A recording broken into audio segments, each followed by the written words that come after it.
Hello students, today I am going to teach you about the Vice President, the Prime Minister, the Council of Ministers and the civil servants. So first the Vice President. The Vice President of India officiates as the President in the President's absence. If the President dies, the Vice President acts as President till the new President is elected. The Vice President is also the Chairman or ex officio of the Raj Sabha. Now, qualification and terms of office of the Vice President. The members of both houses of Parliament elect the Vice President of India. To become the Vice President, a person has to be a citizen of India, at least 35 years old, and qualified to be a member of the Raj Sabha. The Vice President is elected for a term of 5 years. He can resign by addressing a letter of resignation to the President of India. As the Chairman of the Raj Sabha, he or she draws a salary of 4 lakh per month. Now the Prime Minister.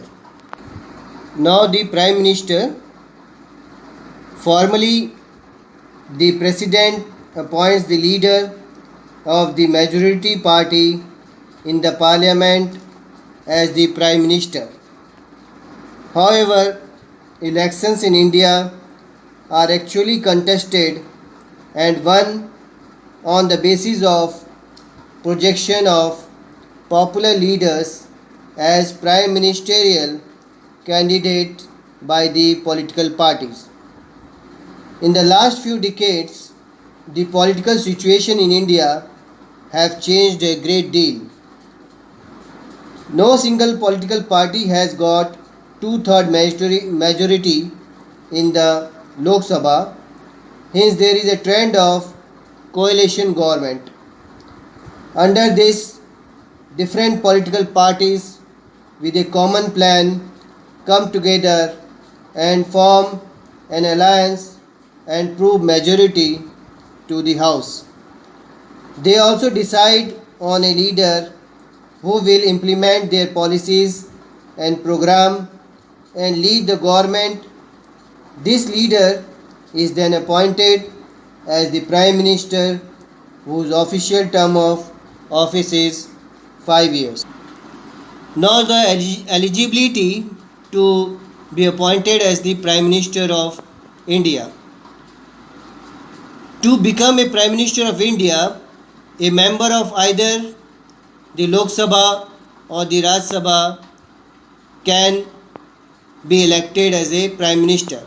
But sometimes outsider may be elected as a Prime Minister, but he is elected only for 6 months. And after this 6 months, he has to prove that he had won the Lok Sabha membership or Raj Sabha membership. Only then he could continue as a Prime Ministership. Now the functions of the Prime Minister. Being the head of the government, the Prime Minister is required to perform several functions. The Prime Minister selects some members of the Parliament to form a Council of Ministers at the center. The ministers are then formally appointed by the President at the center. The Prime Minister presides over the cabinet meetings and coordinates the work of the Council of Ministers. He or she serves as a link between the President and the Council of Ministers. The Prime Minister can expand her or his cabinet and can also demand the resignation of any member. Now the legislative functions. As the leader of the parliament, he or she plans and presents important bills before the parliament. Now the other functions. The Prime Minister is the representative of the country within and outside. Her or his statement is the view of the country. Prime Minister is the central figure of the administration of the government. Once the Prime Minister is appointed, other members of the Council of Ministers, including the Cabinet Ministers, are appointed by the President on the recommendation of the Prime Minister. The President cannot disregard the choice of the Prime Minister in the appointment of the ministers. Now the composition and organization of Council of Ministers. The Council of Ministers include three categories of ministers: ministers of cabinet ranks, ministers of state, and deputy ministers. The size of the Council of Ministers is determined by requirements and situation of the time. The number of ministers does vary from time to time. Now the composition of the cabinet. Though the cabinet is the most important section of the Council of Ministers, it is small and cohesive group consisting of 15 to 18 senior members who hold important portfolios such as defense, home affairs, finance, parliamentary affairs, foreign affairs, steel and mines, agricultural, industries, and so on.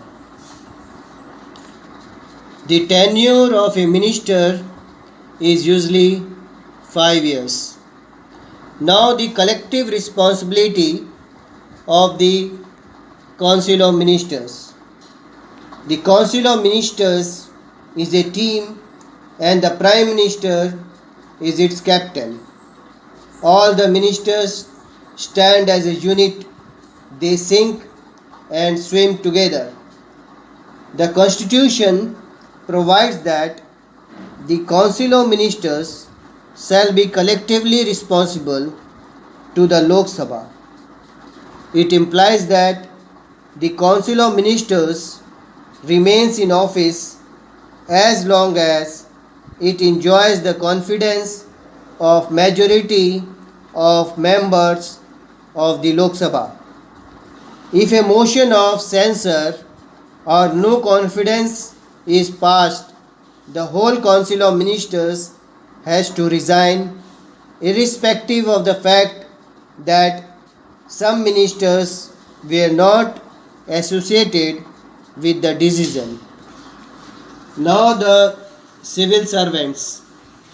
The civil service consists of officials known as civil servants, working under various government departments other than the armed forces.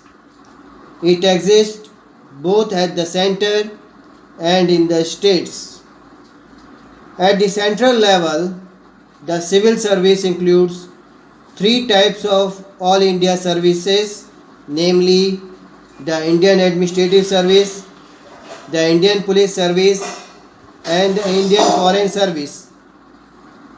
A special independent body called the Union Public Service Commission selects the members of the Central Civil Service through All India competitive examinations.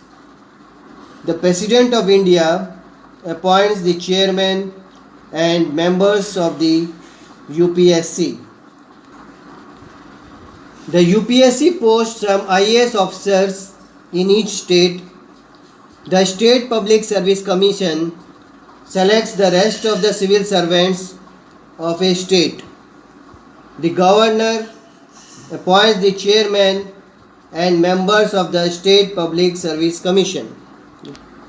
Now the syllabus of your first term is complete. I am giving the question answer of this lesson, and I am trying to give the question answer of first and second lesson also.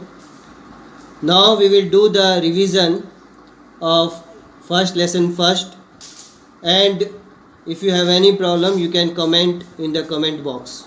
So thank you for today and watch the next video.